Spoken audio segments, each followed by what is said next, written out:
Hi, welcome back to the channel.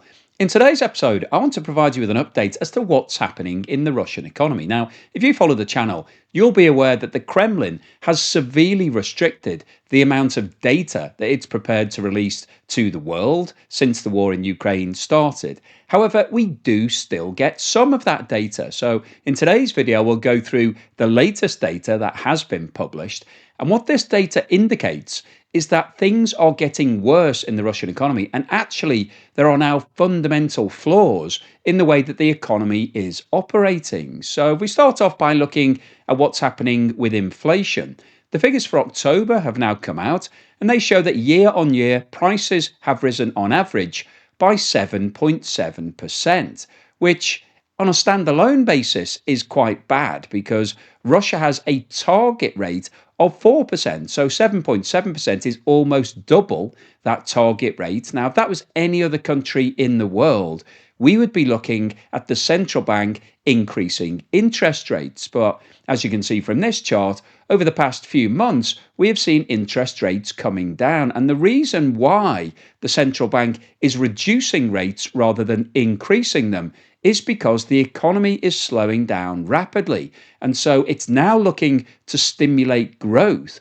by reducing rates and making borrowing more affordable, rather than increasing rates to make borrowing less affordable and therefore reduce demand and bring prices back down. So the fact that inflation is staying high tells us that there are problems going on right now, because when you've got year on year increases in prices, it erodes the value of your money. So if we have a look at this chart, which shows the last 5 years, you can see the fundamental problem that is now in the Russian economy. Because when you've got consistently high prices, like we're seeing in this chart, on average here, inflation has been coming in around about 7 or 8 or 9% over the last 5 years.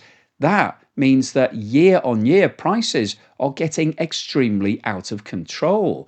So the fact that it's still sitting at 7.7% today tells us that the Bank of Russia isn't in control of what's going on, and that people in Russia are starting to suffer. And if we have a look at this chart, it shows the year on year movement in food prices. And the reason why we look at food prices is because it impacts on the people who are poorest in any country. Because if you don't have a lot of money, you're spending a much higher percentage of the cash that you do have on food, because obviously food is an absolute essential. You need to put food on the table for your family, so it comes first in the list of priorities.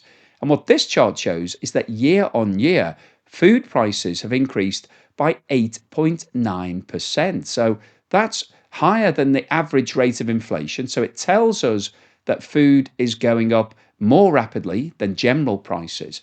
And when food prices are rising at this sort of level, you need your wages to at least be increasing by 8.9%. Well, probably a bit more than that, because you're going to have to pay some tax on your wages. But wages at the moment in Russia are all over the place, because what we've got is a two-tier economy. Every company that's working directly for the Kremlin to support the war effort, the so-called switch to the war economy, is being paid a lot of money. So those companies have been offering really high increases in wages, double-digit increases. That's pulled up wage increases all across the economy, because as civilian companies are losing people to those state-sponsored businesses, they're now having to offer higher wages to replace all of the people that they're losing. So we've got a wage spiral going on. So that's great if you're in one of those jobs. But if you're not, and food prices are going up by almost 9%, then that's a serious problem. And we've got a lot of people in Russia at the moment. There's lots of reports that people are now downsizing in terms of what they're buying from the supermarket. So they're trading down, they're going for cheaper options, and that's because they don't have enough money. Now, just before we go on any further today, can I ask anybody that hasn't subscribed to please hit that subscriber button? I know more than half of you watching these videos are not subscribed, so please do it, because it helps me with the algorithm and helps to put a smile on my face. And on the issue of Russian companies, this chart shows the year-on-year movement in producer prices in Russia. And it shows that in October, producer prices increased by 0.7%. And this actually is an improvement from September, when prices actually fell on the shelves. But 0.7% is miles away from 7.7% in general inflation in Russia. So, what that tells us is that the companies in Russia aren't seeing the benefit of the rising inflation. They're not seeing their sales prices going up. In fact, they're actually struggling to get any sort of increase. If you look at the chart over the past 6 months, Russian companies have barely been seeing any year on year increases. And that's a major problem when you've got rising costs. So, Russian companies are facing really high wage increases, double digit, because it's being dragged up by the move to this wartime economy. They're also seeing an increase in their raw material costs because the sanctions are making it more difficult to buy things in the international markets, and they're struggling to be able to actually make transactions. And there's also an increase in general costs like fuel. So Russian companies are in a world of pain at the moment because their costs are going up, but their prices aren't moving anywhere near as much as their costs are. And what that means is their profit margins are being chopped. So we're seeing Russian companies actually losing money at the moment. It's estimated that potentially 20 to 30% of Russian companies could be banking losses right now. So that's obviously not sustainable over the long term. And what this chart also shows us is that inflation in Russia is not being driven by an increase in prices by Russian companies. It's being driven by other factors. So one of those factors is the sanctions that's against Russia. That's made all imports a lot more expensive because Russia is struggling to be able, firstly, to source imports because it can't deal with a lot of different companies and countries. And also, it's struggling just in terms of volume of imports. It doesn't have enough to supply all of the home market, so that pushes up prices. So we've got inflation going up as a result of the sanctions. But one of the other reasons why inflation is increasing is the money supply. So the money supply is basically how much money the central bank allows to go into the economy. And this chart shows the year on year movements in the money supply dating back over the past 10 years. And you can see that there has been a huge ramping up in the money supply since the war in Ukraine started in February 2022. And when you've got constant increase in the money supply, that is always going to fuel inflation. So one of the ways that Russia could cut back on inflation to reduce it back to the 4% target level would be to cut the money supply. But that would have a really negative impact on the economy. One of the reasons why it's boosting the money supply is to keep the economy going. If you think back to the COVID-19 pandemic, that was one of the things that the USA and Europe did to boost their own economies. They started printing money to kickstart growth. So that's what Russia has been doing. But the downside of printing money is that it always drives up prices. So you end up with high inflation. Now, one of the other pieces of data that's been released is industrial production. And this chart shows the movement year on year over the last 12 months. And what you can see in October is that there has been a huge rise in industrial production. Year on year, it's up by 3.1%, which is actually the strongest performance at any month of 2025. So at face value, you would think, well, maybe things are turning around in Russia. If industrial production is up, then maybe there's now a big boost to the economy. But what we are seeing here is that this is purely being driven by the military effort. So we don't have a full breakdown, but when you take into account everything else that's going on in the Russian economy, there is no major increase in retail demand. There is no major increase in industrial investment. Businesses are very pessimistic at the moment. The index is down below 50 in terms of business confidence. And the inflation expectations for October have actually come in at 13.3%, which is an increase against the 12.6% last month. So Russian businesses and Russian consumers are worried about what's going on in the economy right now. There is a negative outlook. People are very cautious. And this industrial output is being driven purely by a boost in military equipment and military vehicles that has gone on in October. So, unfortunately, this industrial production doesn't tell us that there is a turnaround in the Russian economy. In fact, it's the opposite. There is now more focus on the war in Ukraine, trying to boost production in certain companies that are helping with that war effort. But this won't have any long-term benefits for Russia and won't result in a huge boost in GDP. So, what's the summary and conclusion today?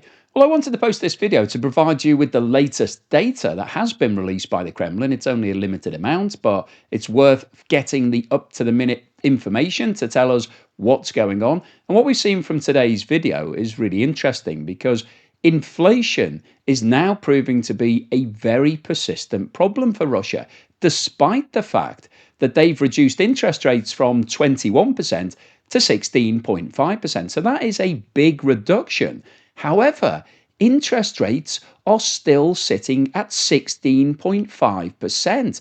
Now, that is a level that hasn't been seen in most economies in the world ever, never mind in recent times. 16.5%. If you think about that in the context of your own situation, if you went down to the bank and said, I really need a loan because I'm short of cash, and they said, that's fine, we can provide you with a loan and it will cost you 20% per year because they're going to add a little bit of profit margin on the top, I don't think you'd be rushing to sign up to that deal, because if you borrow $100, you'd have to pay back $20 every single year that loan was outstanding. So within 5 years, you've paid back as much in interest as you paid for the original borrowing. So nobody really wants to do that. That is extremely high rate of borrowing. So one of the reasons why the Russian economy is struggling right now is because businesses and individuals are holding off taking on more debt because they don't want to borrow at those sort of rates. And all of the people who've got existing debt are seeing the cost of that rising. So businesses within Russia are having to pay more in interest than they were historically, because rates before the war in Ukraine started were sitting at 8.5%. So we've seen them doubling and more than doubling over the course of the last 3 years or so. So that's one of the factors that's feeding into the problems in the Russian economy.